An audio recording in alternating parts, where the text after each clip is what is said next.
여러분 반갑습니다. 세나의 즐거운 한국어 시간입니다. 오늘 배울 핵심 단어는 엄마와 아빠입니다. 엄마는 나를 낳아주신 어머니를 친근하게 불러요. 세상에서 가장 다정한 느낌을 주는 단어입니다. 아빠는 나를 길러주신 아버지를 친근하게 불러요. 역시 아주 따뜻하고 든든한 느낌의 호칭입니다. 집에서는 주로 부모님을 엄마 아빠라고 부르죠. 오늘 이 두 단어로 재미있는 수다를 떨어볼까요? 엄마는 보통 맛있는 집밥을 떠올리게 만듭니다. 엄마 배고파요 라고 외치면 밥상이 뚝딱 완성되죠. 갓 지은 따뜻한 밥과 찌개가 눈앞에 그려집니다. 생각만 해도 침이 꼴깍 넘어가는 예문이에요. 아빠는 듬직하고 기댈 수 있는 버팀목 같습니다.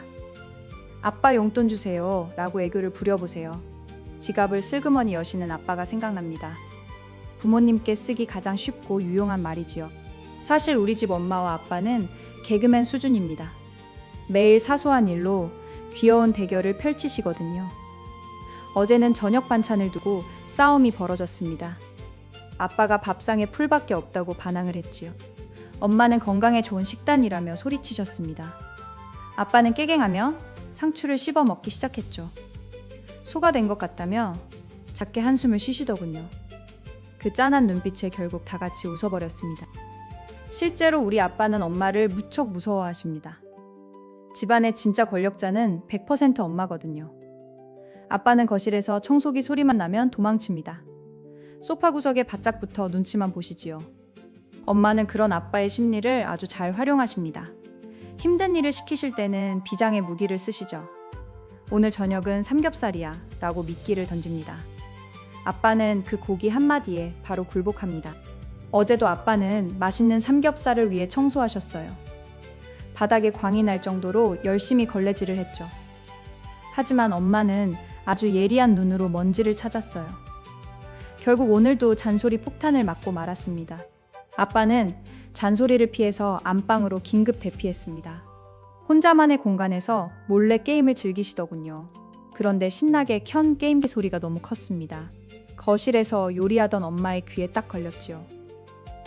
엄마의 무거운 발소리가 방으로 성큼성큼 다가옵니다.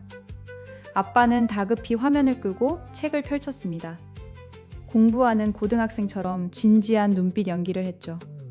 물론 엄마는 한심하다는 듯 혀를 찼습니다. 그런 엄마에게도 아주 귀여운 취미가 하나 있어요. 바로 매일 텔레비전 홈쇼핑을 구경하는 일입니다. 광고만 나오면 전화기를 꼭 쥐고 고민하십니다. 사은품을 많이 준다는 말에 결국 구매하시죠. 그럴 때마다 아빠는 돈을 아끼라며 큰 소리를 칩니다. 쓸데없는 상자만 늘어난다며 화를 내기도 하죠.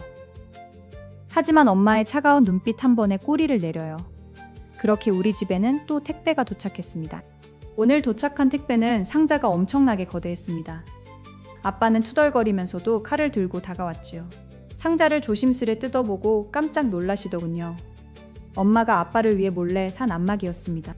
아빠는 감격했는지 눈시울이 붉어지는 듯 했습니다. 좀 전에 잔소리했던 자신을 마구 반성하더라고요. 얼른 안마기에 누워서 마사지를 받기 시작했습니다. 얼굴에 행복한 미소가 가득하게 번졌지요. 그런데 즐거운 행복은 그리 오래가지 못했습니다. 기계 강도가 너무 세서 아빠 몸이 요동쳤거든요. 비명을 지르며 멈추라고 소리치기 시작했습니다. 엄마는 기계 조작법을 몰라 허둥대셨지요. 결국 제가 소란을 듣고 달려가 코드를 뽑았습니다. 아빠는 겨우 탈출해서 바닥에 쓰러져 헐떡였지요. 엄마는 조금 미안했는지 방 청소를 하러 가셨어요. 아빠는 절대로 저 기계를 안 타겠답니다. 이런 재미있는 일들이 멈추지 않는 우리 집입니다. 하지만 두 분은 금방 또 서로를 다정하게 챙겨요. 주말 오후가 되면 늘 다정하게 손을 잡고 걸어가시죠. 뒤에서 가만히 지켜보면 참 보기 좋습니다. 물론 그 산책길에서도 웃음벨은 멈추지 않습니다. 아빠는 길가의 예쁜 들꽃을 보며 눈물을 흘려요. 반면 엄마는 나물로 먹을 수 있을지 고민하십니다. 극과 극인 두 사람의 성향 차이가 보이죠. 갑자기 아빠가 노란 꽃을 꺾어서 건넸습니다. 로맨틱한 분위기가 몽글몽글 피어나는 듯 했지요. 하지만 엄마는 먹지도 못하는 쓰레기라며 정색했죠. 상처받은 아빠는 삐쳐서 먼저 달려가 버렸습니다. 엄마는 씩씩거리며 아빠의 이름을 크게 불렀습니다. 3살 먹은 어린아이 같다며 제발 멈추라 하셨죠.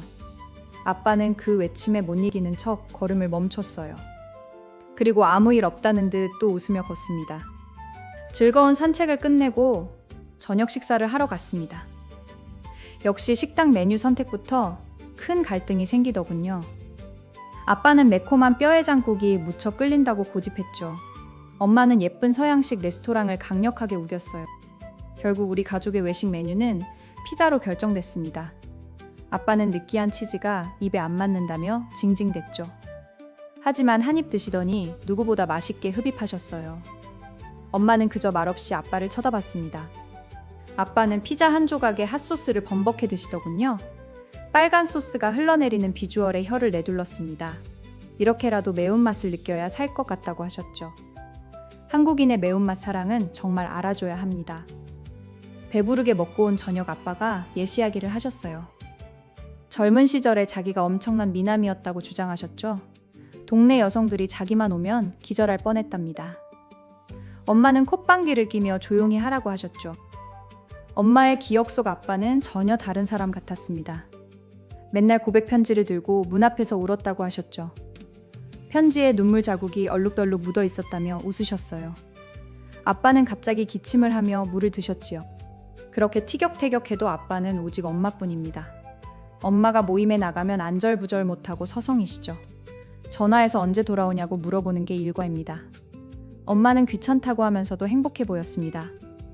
얼마 전에는 기다리던 아빠의 생신날이 되었습니다. 저는 특별한 깜짝 축하를 해드리고 싶었어요. 엄마와 긴밀하게 작전을 짜고 요리를 시작했지요. 문 뒤에 숨어서 케이크를 들고 대기했습니다. 철커덕 소리와 함께 아빠가 피곤하게 들어오셨습니다. 온 집안이 어두컴컴해서 아주 당황하신 듯했죠. 그 순간 거실 불을 켜며 생일 노래를 불렀습니다. 아빠는 감격해서 입을 쩍 벌리고 서 계셨어요. 초를 다 불고 나자 아빠가 엄청난 실수를 했습니다. 발에 걸려 넘어지며 케이크 위로 엎어지신 거죠. 얼굴 전체에 하얀 생크림이 가득 묻었습니다. 아빠는 크림 사이로 눈만 깜빡이고 계셨어요. 눈사람처럼 변해버린 아빠가 너무 웃겼습니다. 엄마는 박장대소하며 연신 휴지로 닦아주셨어요. 아빠는 민망한지 헛웃음을 연신지어 보이더군요. 그 모습이 참 귀엽고 사랑스러운 부부 같았습니다. 다음날 아침에는 엄마의 대박 실수가 터졌습니다. 아빠의 악기는 양복을 다리다가 태운 것이지요. 구멍이 숭숭 뚫린 바지를 보며 깜짝 놀라셨어요. 엄마는 다급히 바지를 깊숙이 숨겨두셨습니다. 외출 준비를 하던 아빠가 바지를 찾기 시작했습니다. 엄마는 전혀 모르는 일이라며 시치미를 뚝 뗐지요. 아빠는 혹시 도둑이 훔쳐갔나 하며 걱정했습니다. 그 엉뚱한 추리에 제 배꼽이 빠지는 줄 알았죠. 엄마의 다급한 눈빛을 보고 제가 자백을 해버렸습니다. 아빠는 사실을 알고 나선 허탈하게 웃으셨지요. 엄마는 새 옷을 선물하겠다며 카드를 쥐어줬습니다. 아빠의 입꼬리가 귀에 걸리며 금방 화가 풀렸죠. 두 분은 늘 이런 식으로 하루를 채워가십니다. 다투면서도 정이 깊어지는 신기한 관계이지요. 부부싸움은 물백이라는 속담이 완벽하게 맞습니다. 한국에서는 이런 깊고 질긴 인연을 정이라고 부르죠. 어제는 또 아빠가 귀여운 화분을 사오셨습니다. 엄마에게 미안한 마음을 담아 건네시는 선물이었죠. 엄마는 손이 많이 간다며 겉으로는 툴툴거렸습니다. 하지만 이미 얼굴에는 기쁨이 가득해 보였습니다. 베란다의 가장 따뜻한 자리에 화분을 놓으시더군요. 매일 정성스레 물을 주는 사람은 결국 엄마입니다. 아빠는 자기가 선물해서 잘 자란다며 자랑하셨죠. 엄마는 그저 웃으며 화분에 물을 더 주셨어요. 주말 저녁에는 다 함께 보드게임을 즐겼습니다. 아빠는 이기기 위해서 온갖 반칙을 총동원하셨죠. 엄마는 매의 눈으로 전부 잡아내 이마를 때렸습니다. 아빠의 억울한 표정이 아직도 잊히지 않네요. 이마가 빨개진 아빠는 복수를 다짐하셨습니다. 하지만 결국에는 엄마의 승리로 깔끔하게 끝났지요. 삐친 아빠에게 엄마가 슬쩍 만난 야식을 주셨어요. 아빠는 한 입 드시더니 또 흐뭇하게 웃으십니다. 외국인 친구들의 부모님 모습은 어떤지 궁금하네요. 다들 성격과 매력이 정말 다양할 거라 믿습니다. 이번 기회에 한국어로 안부 인사를 건네보세요. 단어 2개만으로도 충분히 마음이 전해집니다. 한국어로 사랑을 전하는 방법은 아주 간단합니다. 엄마 사랑해요. 혹은 아빠 건강하세요 라고 말이죠. 처음에는 말하기 조금 어색하고 쑥스러울 수 있어요. 하지만 자꾸 연습하다 보면 참 익숙해집니다. 저도 오늘 밤에 아빠에게 다정하게 전화하렵니다. 아빠는 분명히 갑자기 무슨 돈이 필요하냐 묻겠죠. 엄마는 사고 친 거 없냐며 당장 고백하라 하실 겁니다. 이 유쾌한 의심들이 바로 우리네 정입니다. 때로는 잔소리처럼 들려도 마음만은 정말 따뜻합니다. 부모님이 계시기에 오늘도 마음이 든든한 것 같아요. 세상 모든 부모님의 사랑은 참 깊고 위대합니다. 그 은혜에 보답하는 하루를 보내야겠습니다. 오늘은 이렇게 부모님에 대한 썰을 풀어보았습니다. 두 단어는 항상 우리 마음을 찡하게 만들지요. 언제 들어도 편안하고 포근한 느낌을 줍니다. 부모님의 따스한 품이 유난히 그리워지는 날이네요. 한국에 또 다른 재밌는 가족 문화도 있습니다. 한국인들은 친척 호칭이 아주 세분되어 있어요. 엄마의 여자 형제는 무조건 이모라고 불러야 하죠. 아빠의 여자 형제는 무조건 고모라고 부릅니다. 외국인 친구들에게는 다소 어렵게 느껴질 수 있어요. 영어로는 단순히 한 단어인 경우가 많기 때문이죠. 하지만 한국에서는 이렇게 구별하는 것이 자연스럽습니다. 가계도를 알면 은근히 공부가 되지요. 다음에 기회가 된다면 친척 호칭도 자세히 배울게요. 오늘은 일단 우리의 소중한 부모님만 기억해 봅시다. 세상 가장 소중한 이름인 엄마 아빠 말이지요. 입으로 소리내어 꼭 3번만 말해보세요. 부모님 품에서 칭얼대던 어린 시절이 떠오릅니다. 어느새 훌쩍 커서 부모님을 챙기는 나이가 되었네요. 시간의 흐름은 야속하지만 그만큼 사랑은 깊어집니다. 효도를 위해 특별한 선물도 준비해 볼까요?